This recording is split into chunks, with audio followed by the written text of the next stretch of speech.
Good morning, everyone, and welcome to our latest telephone town hall. My name is Erin Cecil Smith, and I'll be your moderator today. For those of you who have joined us at a town hall before, welcome back. And to our first-time guests, welcome. We are very happy to have all of you with us this morning. As you may know, this is our 91st town hall hosted by Representative Houlihan, and this is also our second annual town hall focused exclusively on Medicare. We had such a big turnout last year that Chrissy asked us to make this happen every year just before open enrollment starts. Medicare can be confusing, and Chrissy is committed to bringing in the experts to help you understand your options, make informed decisions, and ask any questions you may have. There will be time for questions, so let me tell you how you can ask them in this town hall format. You can do it in two ways. If you want to submit a question online using your phone, tablet, or laptop, please go to houlihan.house.gov/live and submit your question. Again, that is houlihan.house.gov/live. If you want to ask a question live, just press *3 on your phone, and you'll be connected to one of my colleagues in our Westchester, Reading, or Washington, D.C. offices to assist you. Again, if you want to ask a question live, just press *3 on your phone. Before we get into the heart of our discussion on Medicare, I want to point out that Chrissy is permitted by law to discuss only official activities during this town hall. There is a difference between unofficial and official activities for Congresspeople, and it's very important that we distinguish between the two, especially as we get closer to our national election. So for today, please keep your questions focused on official business, and in this instance, especially on Medicare. Now let me introduce you to your host and our representative, Chrissy Houlihan. Thank you, Erin, and just making sure that you can hear me okay. I can hear you great. Awesome. And good morning, everyone, and thank you again for being with us on this, our 91st town hall. We do try to vary the times and the topic areas of our town halls to accommodate different work schedules and interests. And healthcare, of course, is one of the topics that really appeals to everyone in our district, whether we're talking about cost or access to reproductive care, the VA, or area hospitals and services, and of course, Medicare and Medicaid. And no matter where I am in our community, I definitely am hearing loud and clear from constituents just how critical access to high quality and affordable healthcare is. And I couldn't agree more. So in Congress, I've made healthcare a priority in my work, from maternal health care to mental health care for our veterans to child care and bringing down the cost of healthcare as well. I voted to pass the historic Inflation Reduction Act, which you may also hear referred to as IRA, which gives provisions to make healthcare more affordable and more accessible. And because of this legislation, Medicare has been able to directly negotiate the cost of prescription drugs and to also cap the out-of-pocket expenses and costs for recipients at just $2,000 per year. The law also extends Affordable Care Act subsidies for low and middle-income people for 3 years, and it also provides seniors with Medicare Part D with free access to eligible vaccines. It caps the price of insulin at $35 for Medicare patients, which is a monumental move to make insulin more affordable for those who need it. This bill is very much an important step towards securing quality health care for everyone, and we will see its positive effects for years to come. We learned this week that CMS will announce the selection of up to 15 additional drugs that will be covered by Part D for the second cycle of negotiations by February 1st of 2025. This second cycle of negotiations with participating drug companies will occur during 2025, and any negotiated prices for this second set of drugs will be effective starting January 1st of 2027. So now let's turn over to the experts who are joining us today, who will be helping to discuss the open enrollment period and a lot more. With us today is Richard Gaudiosi, who is the Public Affairs Specialist for the Social Security Administration in Southeastern Pennsylvania. Richard, welcome to you, and thank you very much for being with us today. Thank you, also joining us. Thank you so much for being with us, Richard. I'm so excited about the conversation and look forward to talking. I want to also introduce Sharon Graham, who's the Philadelphia Regional Administrator for CMS, the Centers for Medicare and Medicaid Services. Sharon has brought teammates Monique, Scott, Aaron, Frederick, and Tanya Notch to help us too with our questions. Thank you all for being part of our town hall today. And with that, I will do what we typically do in our town halls, which is we start with a variety of questions that tend to be the most frequently asked questions. And then we are, of course, able to go to your individual questions as well. And so my first question is for Richard. Hi again. Richard, if you wouldn't mind helping us to understand what Social Security's role is as compared to CMS's role. Right. Thank you, Representative Houlihan. And good morning, everybody.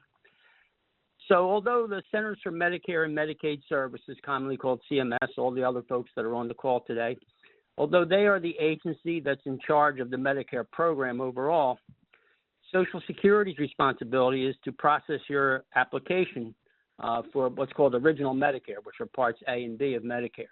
So we are the starting point for people when you want to first get on Medicare. You would contact us. We would go over the eligibility factors, make certain you meet those factors, and then we would have an application taken with you, and we would process the claim, and we would see to it that you get your Medicare card and when you first enroll. So if I could just talk for a second, a little bit of background about Medicare, Congresswoman. 65 is the 65 is the eligibility age for Medicare. Most people are on the program are 65 or older, but there are some situations where people who are younger than 65 can also be on Medicare, and that would be if someone's receiving Social Security disability or someone has permanent kidney failure. So those are situations where someone could be younger than 65 and still be eligible for the program. And there are 4 parts to Medicare. The first 2 parts, Parts A and B, are called Original Medicare, and these are the parts that we at Social Security would deal with initially with you, where you would file an application. So Part A is hospital insurance. That helps cover inpatient care at a hospital or a skilled nursing facility. Most people do not pay a monthly premium for Part A because they worked at least 10 years and paid the Medicare tax, or their spouse worked 10 years and paid the Medicare tax.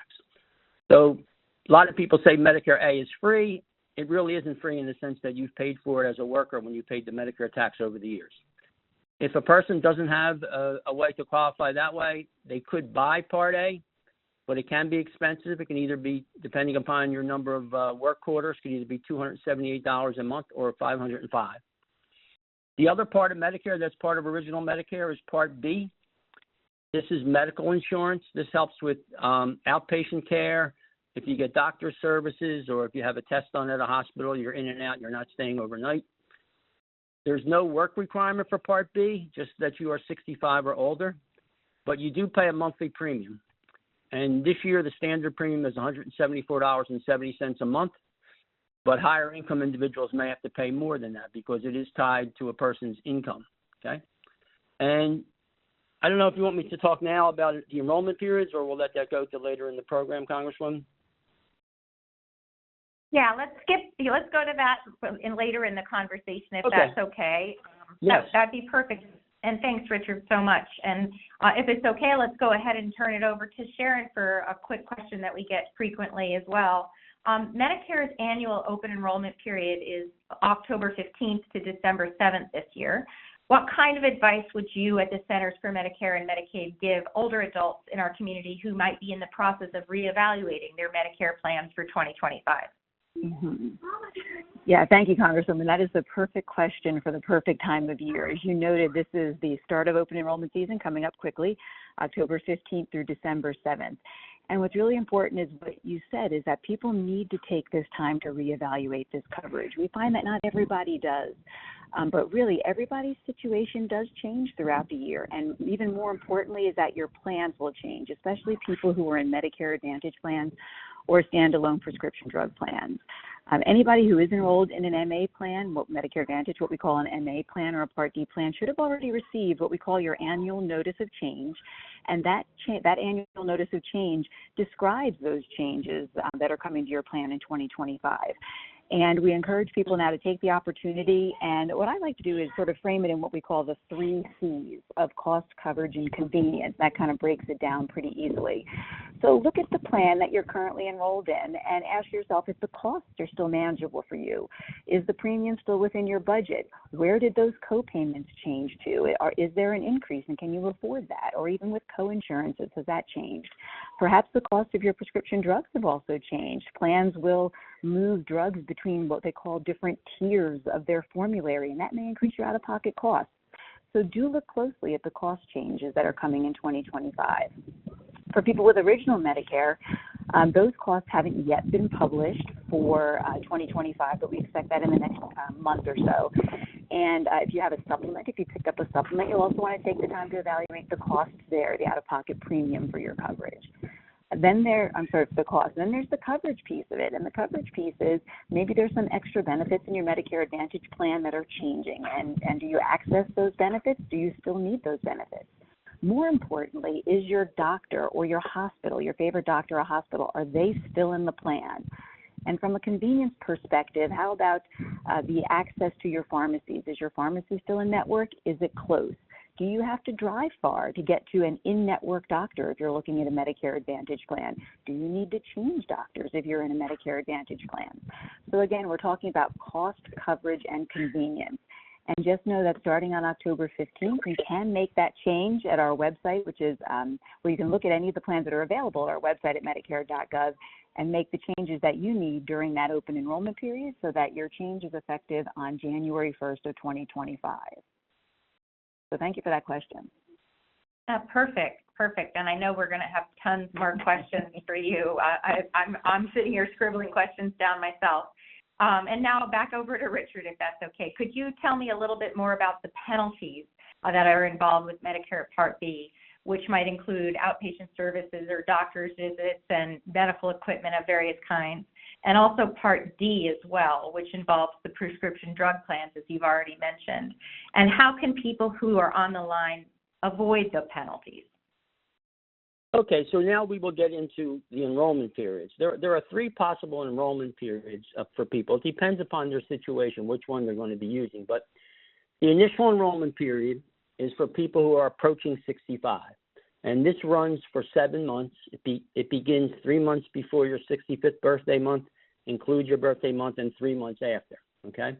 If a person enrolls in any of the 3 months before their birthday month, so this would be month 1, 2, and 3 of the 7, your Medicare will start right as of your 65th birthday month.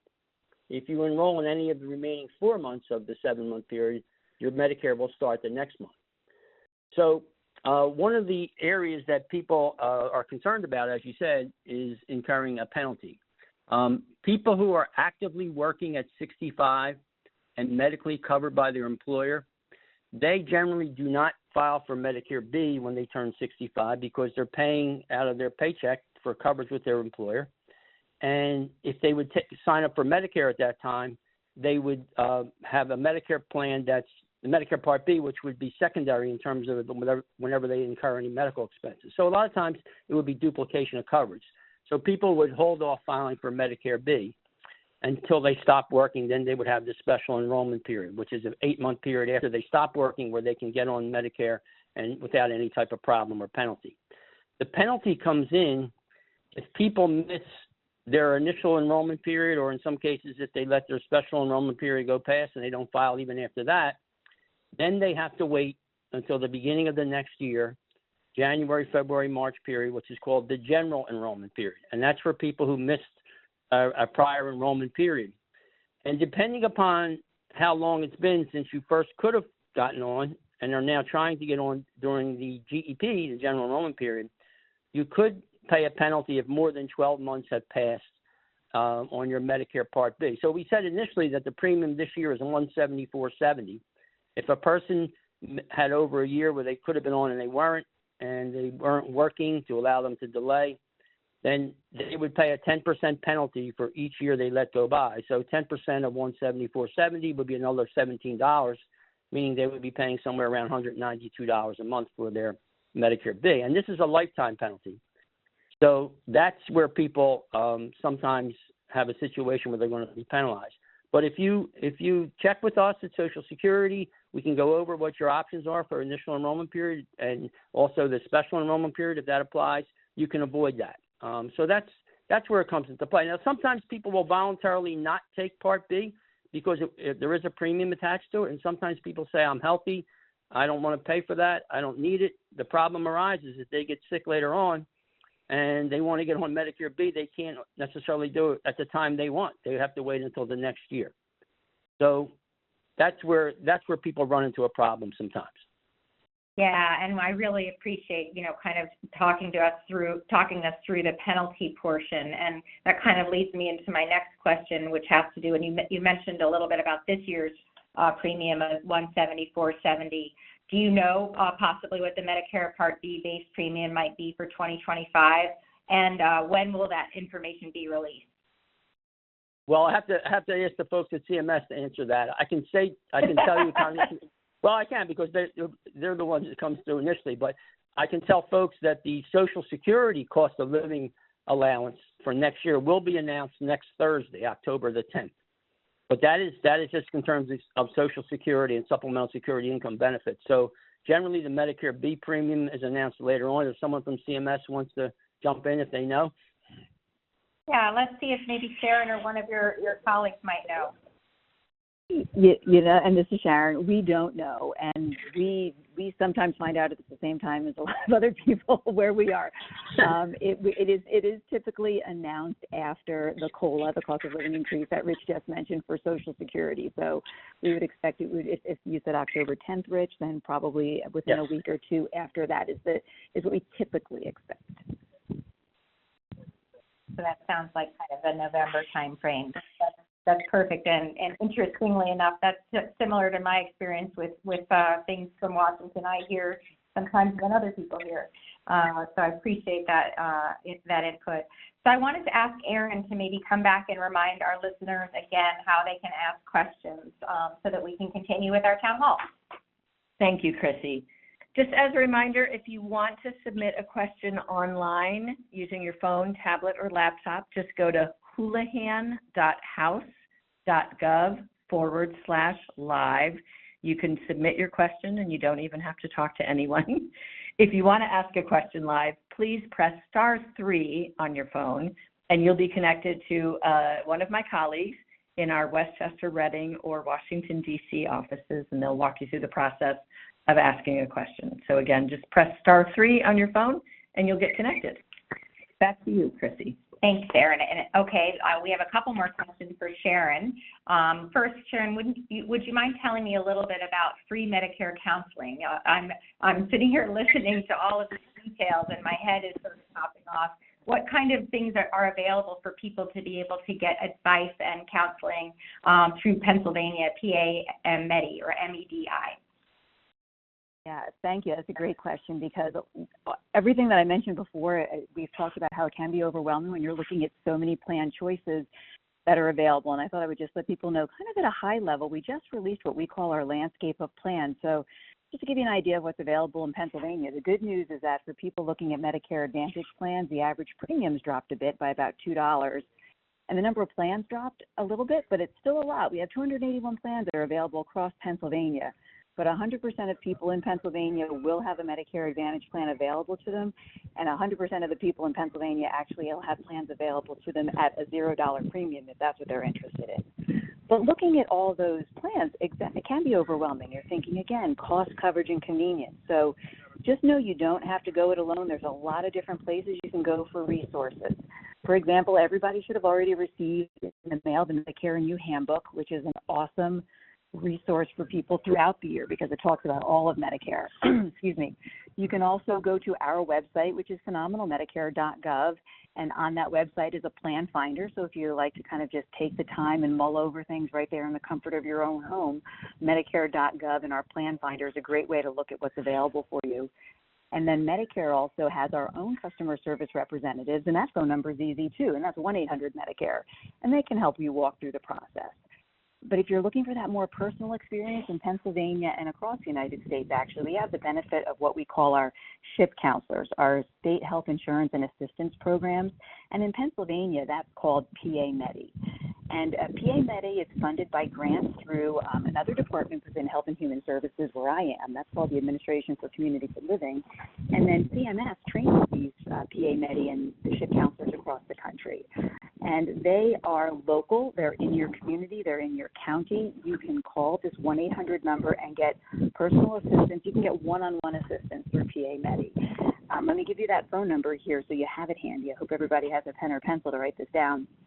PA Medi is 1-800-783-7067, and their counselors are available Monday through Friday from 8 in the morning until 5 at night. And they are just a wealth of information. Many of these counselors, most of them are volunteers. They've been doing this work for a long time. As I said, they're trained by CMS. And they not only know the federal regulations that can walk you through making an educated choice, they also know so much about what's happening in your community too, and within the state of Pennsylvania, and can be a great resource for other programs that people might be eligible for also. So it would really ask people to take advantage of that resource, the PA Medi. Terrific. That's very, very helpful. And I know that you already, Sharon, have talked a lot about kind of why it's important to reevaluate your Medicare Part D every year and kind of what can change year over year, and as well as supplemental plans during the open enrollment period. So thanks for going over that with me and all of us. And Sharon, could you perhaps highlight with that in mind some of the key changes that you're aware of to Medicare in 2025? So some of the key changes, I really think, Congresswoman, you highlighted so many of them with the Inflation Reduction Act that are coming this year. As you noted at the top of the call, insulin has been capped at $35 for 2 years now, and we've announced the first drugs that we will be negotiating prices for. There will be 10 drugs that those negotiated prices will be effective starting in 2026, so seniors will see their savings at the pharmacy starting in 2026. And then again, the next 10 drugs will be announcing those savings will be coming to you with the lower negotiated prices in 2027. And then we'll be adding continually every single year. We'll be continuing to add to the list of drugs for which Medicare is now able to negotiate those prices. Starting next year, this is just an awesome benefit. Again, this is the Inflation Reduction Act. All seniors who are enrolled in Medicare Part D or have their Part D through a Medicare Advantage plan are going to see their out-of-pocket costs capped at $2,000 a month. And currently, people with high-cost drugs can pay up to $4,000 or more, depending on what their Part D plan is for their prescription drugs. But now, starting next year, your out-of-pocket costs will be capped at $2,000. So that's a significant savings for people, especially people with high-cost drugs. There will also be a new program next year, and this will be especially beneficial, again, for people with higher out-of-pocket costs, where you'll be able to spread those out-of-pocket costs out over the entire year. So for those of you with higher cost drugs, and maybe right in January you're paying $500 or more because of that high-cost drug, you'll be able to enroll in a plan. It doesn't happen automatically. You'll be able to enroll in this plan that will allow you to then spread that cost, basically $2,000 in the case of a drug like that, over the course of the entire 12 months of the year so that you're not paying it all up front. And we feel like that will really help seniors managing their budget throughout the year. So really looking forward to some of those key changes for Medicare starting in 2025, Congresswoman. That's perfect. And yeah, that's very, very exciting information. And the Inflation Reduction Act, I've always said, is sort of a strange choice of names when about half of the legislation has to do with prescription drug pricing and out-of-pocket expenses, and it's very, very exciting. It will reduce our federal deficit and cost the government less money because of the reduction in prescription drug pricing negotiations, but I'm really excited to be able to highlight some of those important things that will, I think, help all of the people who are able to avail themselves of them. So right now we're going to turn it back over to Erin. We're going to go ahead and move into questions from you all, and I'm handing it back over to Erin. Thank you, Chrissy. We have some online questions stacked up.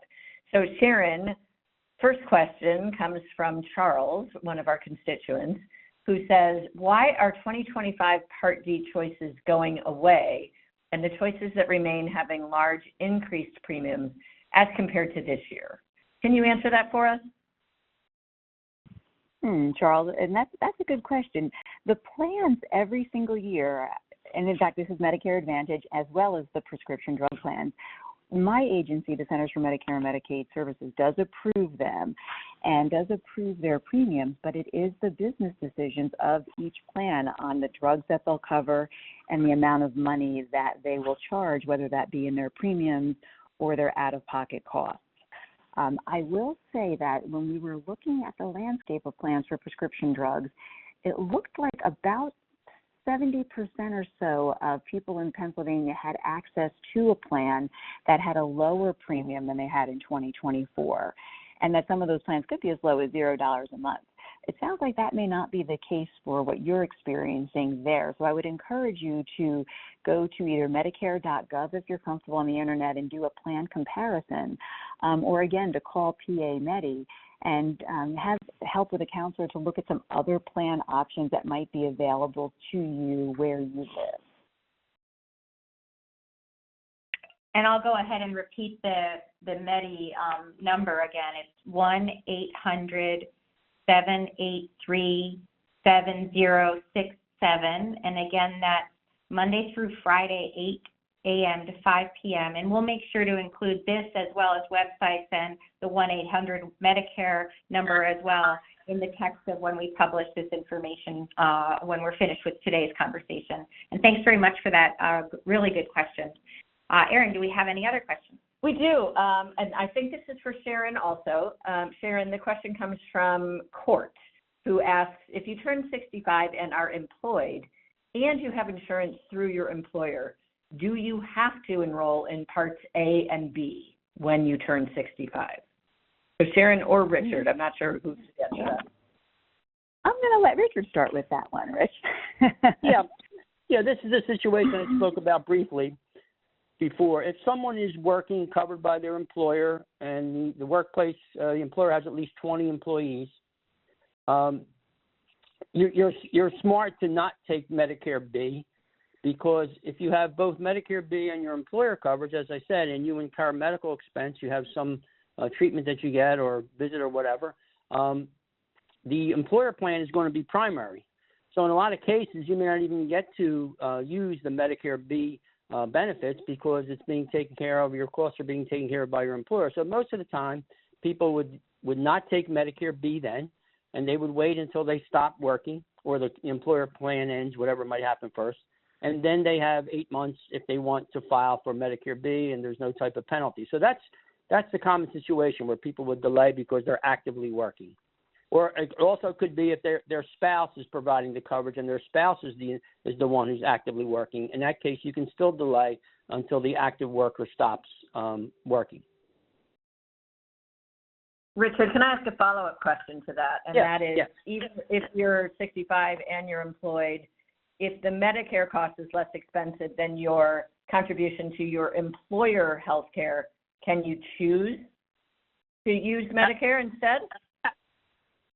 Well, you can sign up for Medicare, but if you have that coverage, that's going to be primary, and then Medicare B would kick in after that. So if that's your situation at a workplace as your employer, then yeah, you can do that. There's no you're not barred from filing for Medicare B if you have employer coverage, but it's just that in most cases it works out not to take it.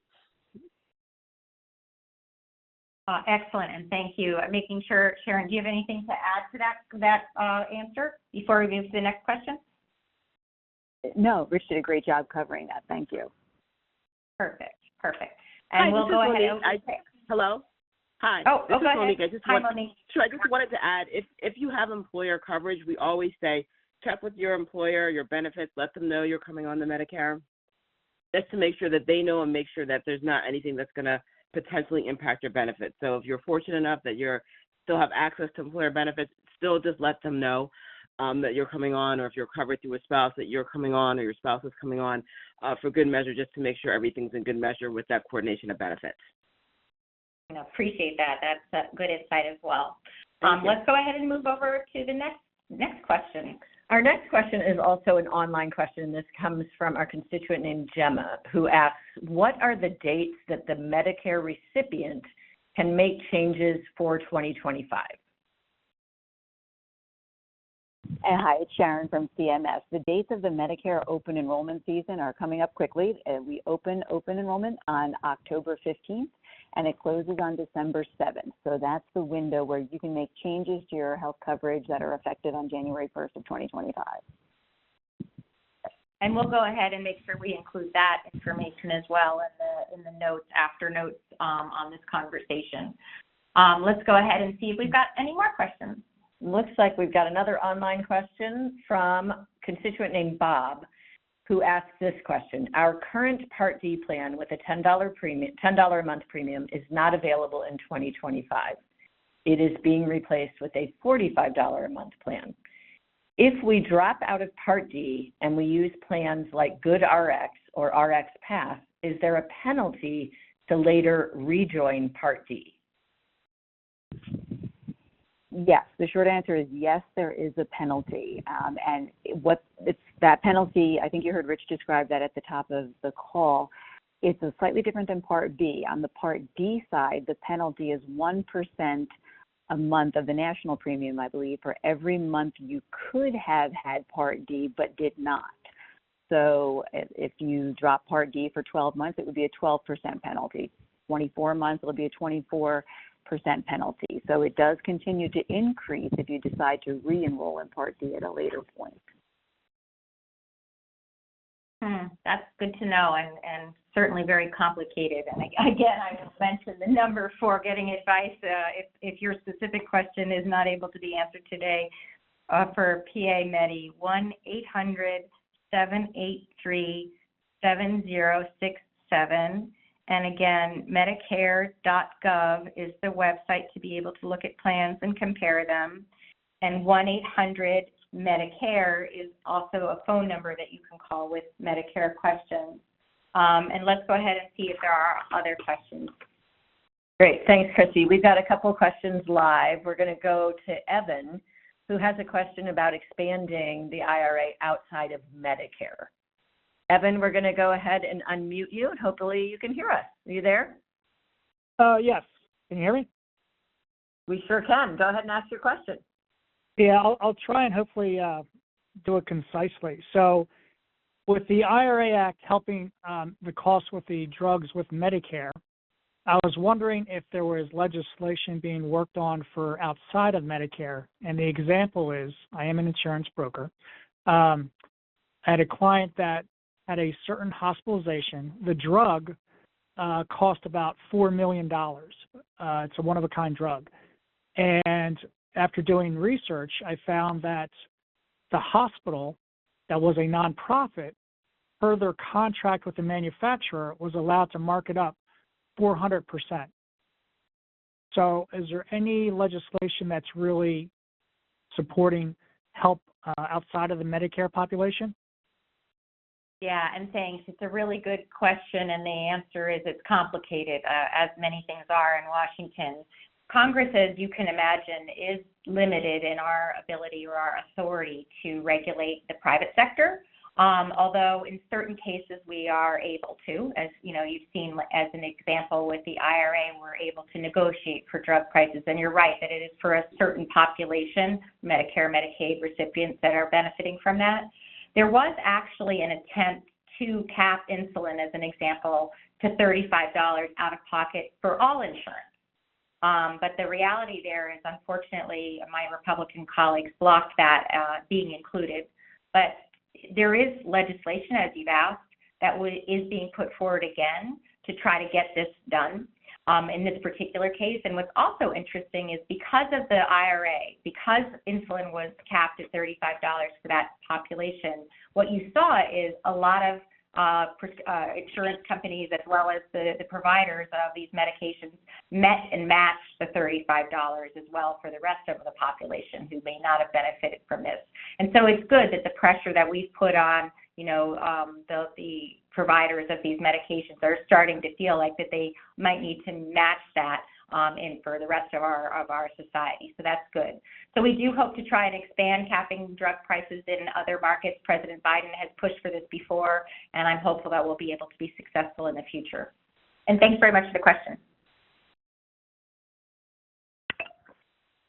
Okay, we've got another live question. Hopefully Pete from Malvern is still with us. Sharon, I think this is for you. Pete is asking about Medicare Advantage, and hopefully you'll be able to hear Pete. Pete, we're going to unmute you. Okay, thanks. Yeah, Hi, Pete. I guess this is a primer type question for someone like me coming into Medicare for the first time. Just could you explain the basics of Medicare Advantage, and maybe a follow-up could be, if I'm understanding right, that has no premium, why would people opt for some of the other approaches that I think do have cost? Yeah, so Pete, that's a really good question. Yeah, and I'll start, and I know that perhaps Tanya will be able to join me in this answer.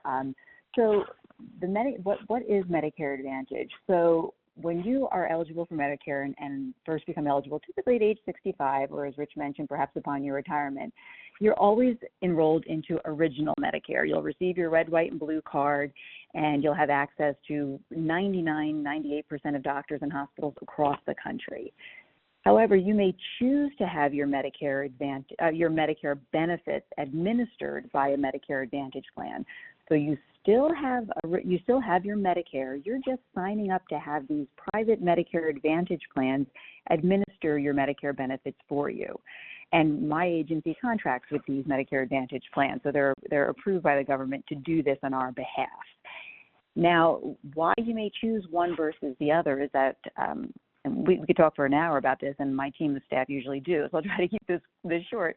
In Original Medicare, there are out-of-pocket costs, annual deductibles when you go into the hospital, for example, and then on the outpatient side, you'll pay 20% of all the Medicare-approved charges for services that you receive that are covered by Medicare. Original Medicare also doesn't cover some pretty popular benefits like hearing aids, vision, dental. Some Medicare Advantage plans cover transportation. They'll give you a rebate on your Part B premium. And so that is when people look to the Medicare Advantage plan, they'll see that while the premium is $0, that is true, they'll also receive these a whole host of benefits not covered by Original Medicare, like some of the ones I just mentioned. Do know that in Original Medicare, you can purchase privately a plan called a Medicare Supplement, or a Medigap plan, you sometimes hear them refer to. And if you're able to purchase a Medigap plan, you will oftentimes have 100% coverage for your cost. So Original Medicare will pay its benefit, and then those Medigap plans pick up the remaining out-of-pocket costs. And then you potentially have 100% coverage. In a Medicare Advantage plan where there are co-payments and co-insurance, you have to pay those costs 100% of the time because Medicare supplemental plans don't help you with those costs. So I always tell people to look at the full range of costs that you may have to pay in a Medicare Advantage plan, because especially if you're seeing a lot of doctors, or if the out-of-pocket cost for your primary care doctor continues to go up, or your specialists go up, you're paying perhaps a higher percentage of the cost for certain services in a Medicare Advantage plan, you are paying for those, and they may add up over time. So it's important to look at the whole package of what you're receiving in a Medicare Advantage, and not just be enticed by the $0 premium. You're also agreeing to receive your services through their network of doctors. Or as I mentioned, Medicare, typically 98% of all doctors and hospitals participate with Medicare. In a Medicare Advantage plan, you are agreeing to use their network of doctors and hospitals. So you oftentimes just kind of can't self-refer anywhere. You may need to get a referral, or you may pay a higher out-of-pocket cost if you go out of network. So those are some of the key things to consider when you're looking at Original Medicare versus Medicare Advantage. I'll pause for a moment. I know we've taken a lot of time there, but it is an important distinction. And Tanya, see if there's anything else that I missed with Original Medicare versus Medicare Advantage. Yes, I just wanted to add that with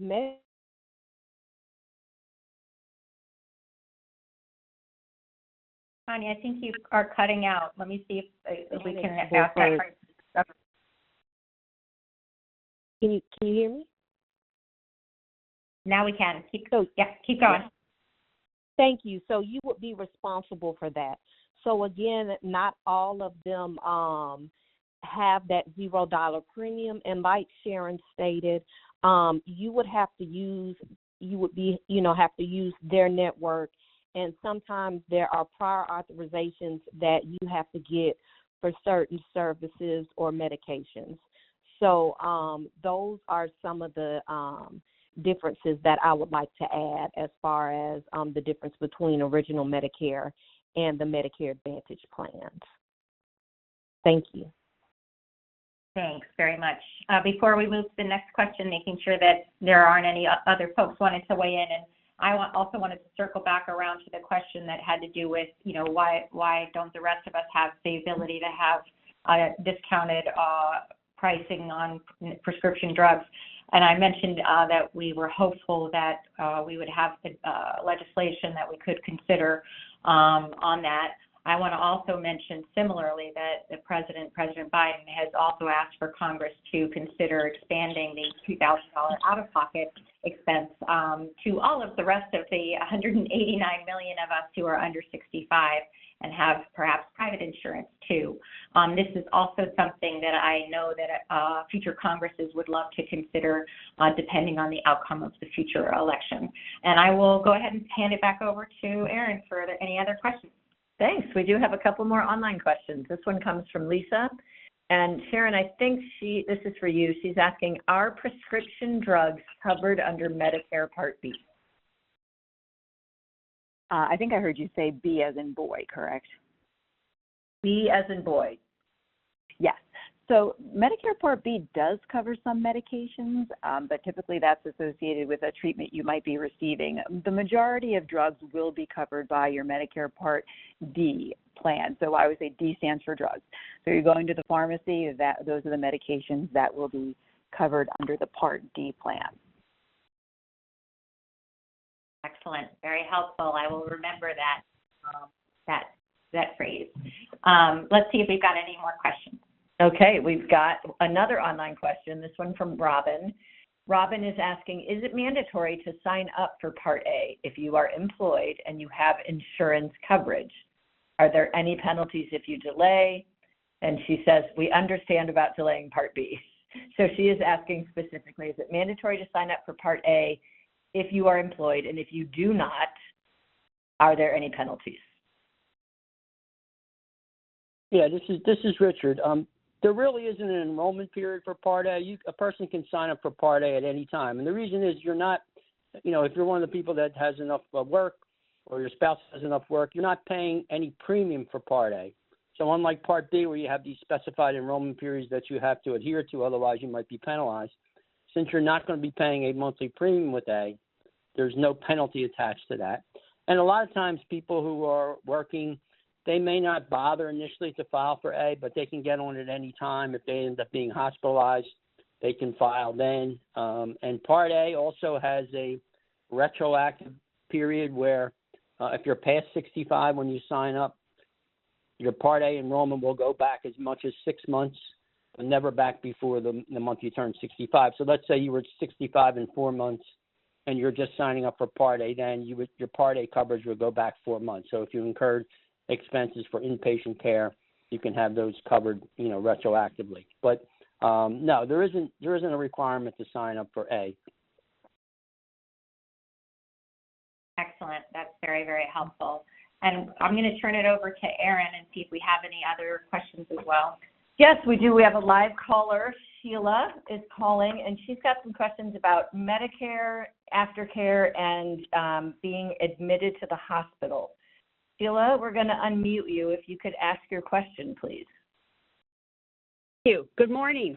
I wanted to ask and see if there's maybe going to be some change in rules or legislation on this particular point. We found out the hard way after my mother broke her ankle this year and was in the emergency room for 2 nights that she was going to be moved since she broke her ankle and she couldn't feed herself or go to the bathroom, that she needed to go to rehab. However, Medicare did not pay for it because there's a stipulation that you must be admitted to a hospital and have a 3-night stay before Medicare will pay for future care.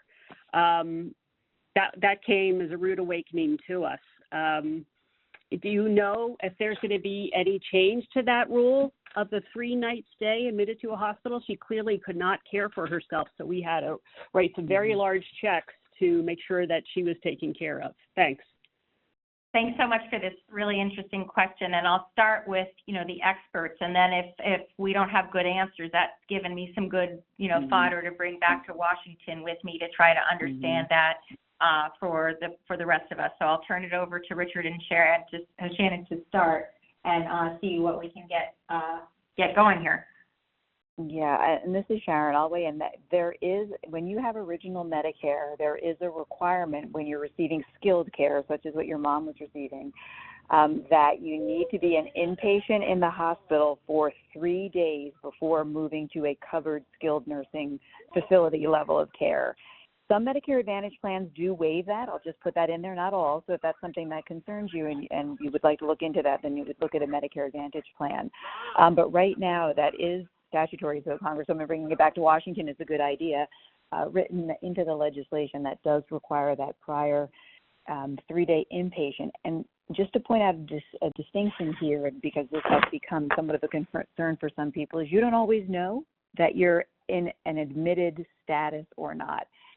That's something that you need to be very clear with your hospital about. Some will hold you in what's called observation status, and they can hold you in observation status for extended periods of time that may feel like an inpatient stay. And then it becomes very important, should you be discharged to a rehab facility, that in fact you were in an admitted status and not an observation status for that time that you were in the hospital. So I'll just want to put that out there as a caution to those of the constituents listening as well, to be sure that you're clear with the hospital that you've been admitted and not in an observation status. So thank you. And I'm sorry for your experience also, Sheila.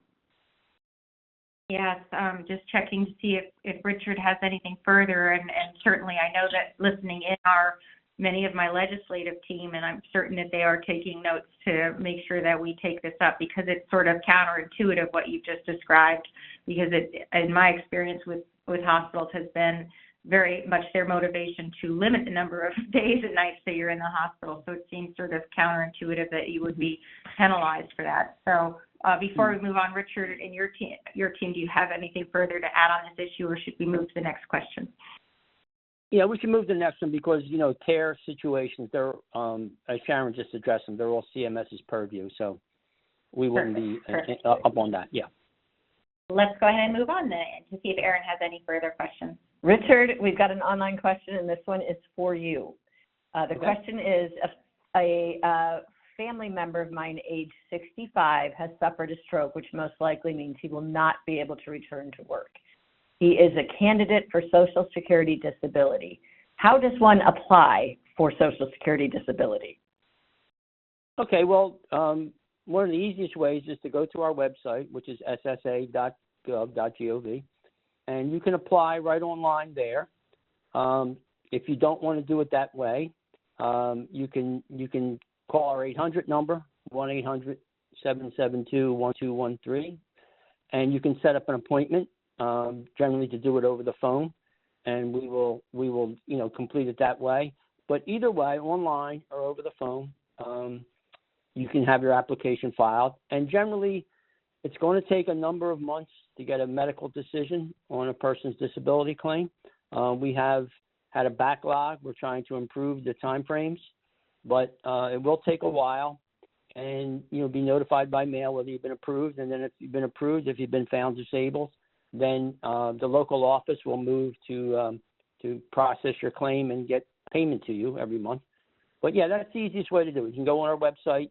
If, like I said, if that's not a comfortable way for you to do it, then call our 800 number, 1-800-772-1213, and we'll set up a date to do it over the phone.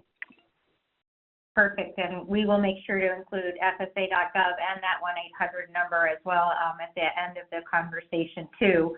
And for those of you, I mentioned that one of my legislative team was on the line and has done some very, very quick research and has actually found a bill on HR or House Resolution 5138, which is a piece of legislation that solves for this exact issue.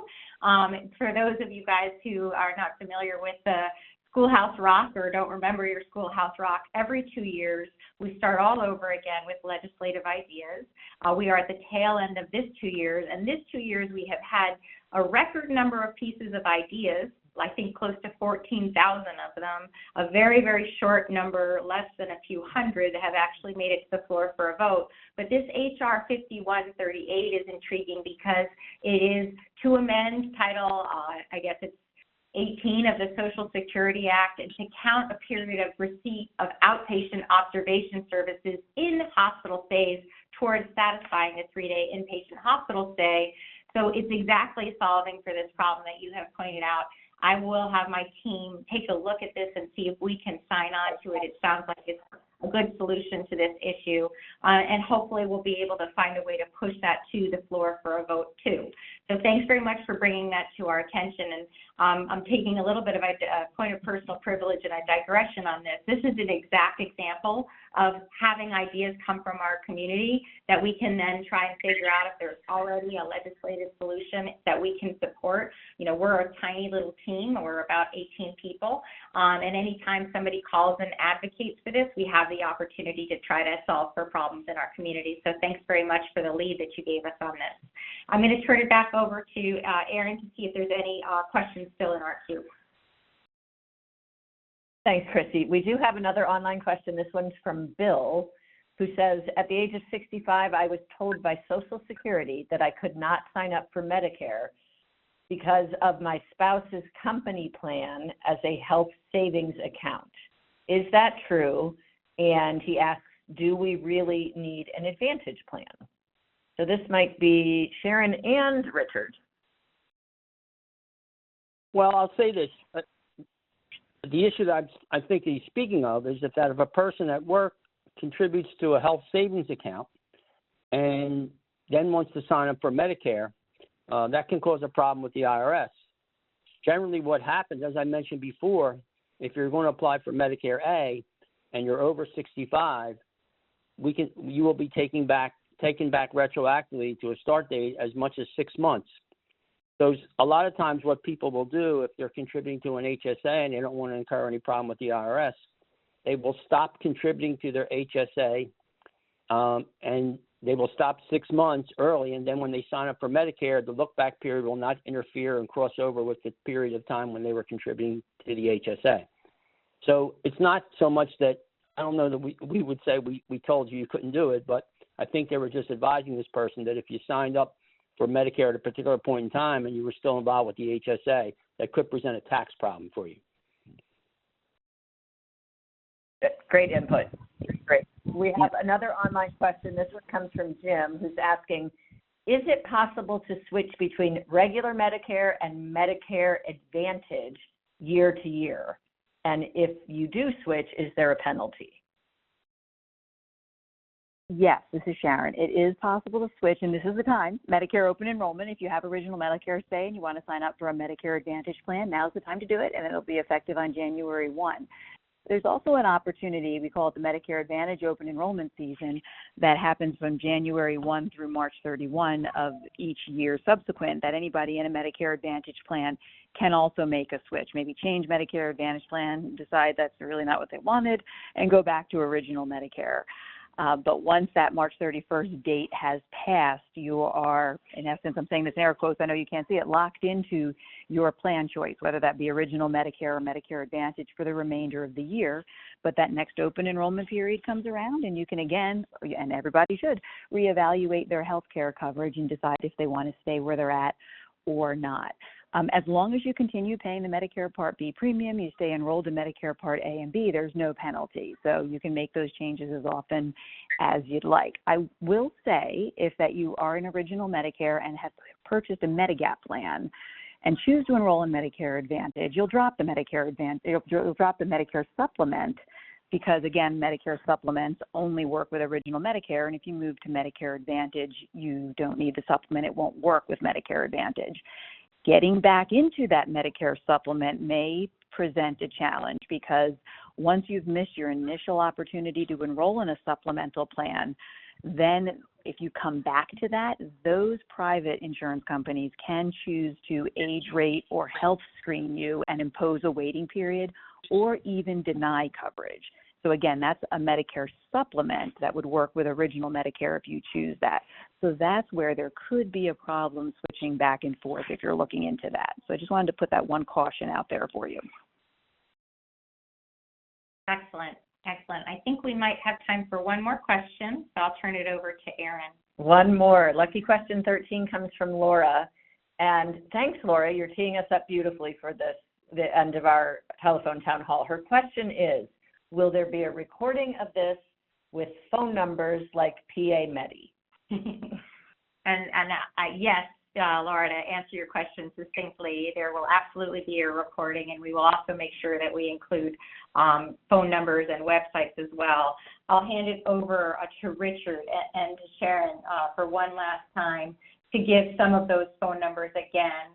The website, well, let's start with Sharon first and then go to Richard for those numbers, and I will, of course, make sure that they're included in our release too. Mm-hmm. Sure. Hi, Sharon Graham. And there's a couple of places where you can go for assistance. Again, we have our phone number, 1-800-MEDICARE. That phone number is available 24 hours a day, 7 days a week in up to 200 different languages. You can also go to our website, which is medicare.gov, and do a Medicare plan finder if you'd like. And then we have our local help that's available through PA Medi.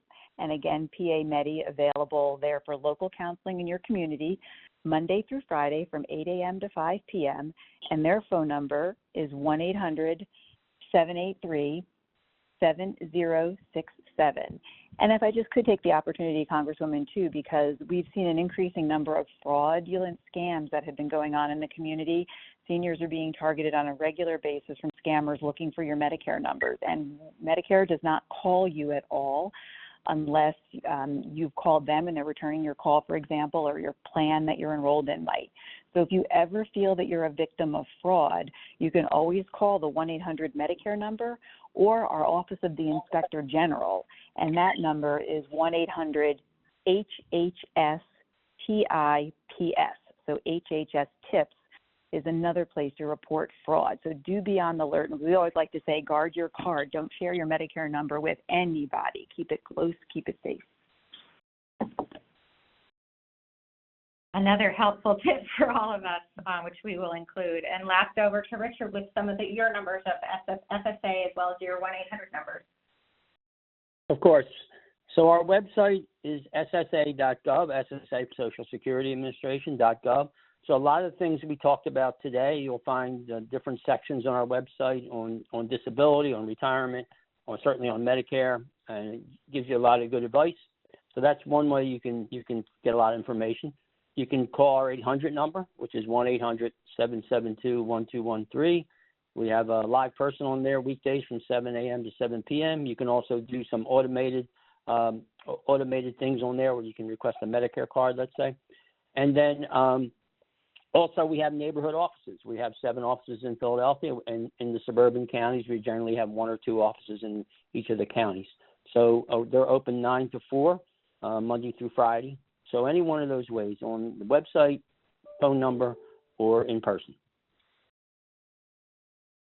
That's perfect, and we'll make sure to include that too. And, you know, the advice on fraud is relevant for specifically this conversation, of course, but really for any conversation. If people are reaching out to you with anything through text or email, and you didn't reach out to them first, I would encourage you to consider that fraud and always back up and think about where that information might have come from. Find the phone number for that organization yourself and give them a call to ask it or inquire whether or not that is indeed a real inquiry.